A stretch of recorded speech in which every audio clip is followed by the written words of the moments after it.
আজকে তোমাদের সাথে পাবদা মাছের ঝাল দেওয়া রেসিপি শেয়ার করছি। আমি কিভাবে খুব সিম্পল প্রসেসে পাবদা মাছের ঝাল দেওয়া বানাই সেটাই তোমাদের সাথে আজকে শেয়ার করব।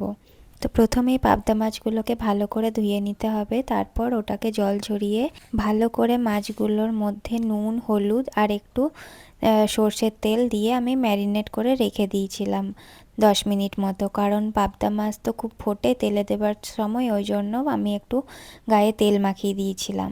প্যানের মধ্যে সর্ষের তেল দিয়ে ভালো করে তেলটাকে গরম করে তার মধ্যে মাছগুলো একে একে ভেজে নিচ্ছি। মাছগুলোকে হালকা ফ্রাই করে তুলে নিতে হবে, বেশি মাছ ভাজলে তো মাছের আর টেস্ট পাওয়া যায় না।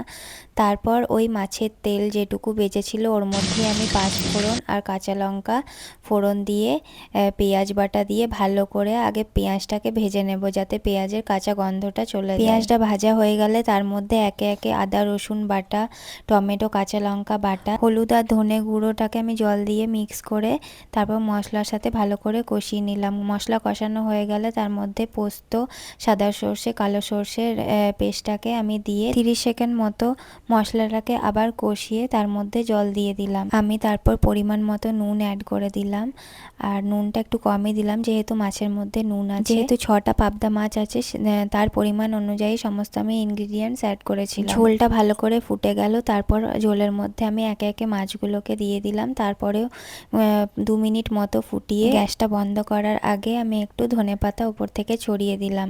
আর এই মাছ তো বেশি ফোটানো যাবে না, তাহলে ভেঙে যাবে, কারণ খুব নরম মাছ তো। তো তোমরাও এভাবে বাড়িতে বানিয়ে দেখো, পাবদা মাছের ঝাল দেওয়া খুবই ভালো খেতে হয়, খুবই টেস্টি। খুব সিম্পল ওয়েতে হয়ে গেল, তোমাদের সাথে তো শেয়ার করলাম রেসিপিটা কেমন লাগলো তোমরা অবশ্যই জানিও, আর খেতেও দুর্দান্ত হয়েছিল। আজকের মতো টাটা, সবাই ভালো থেকো।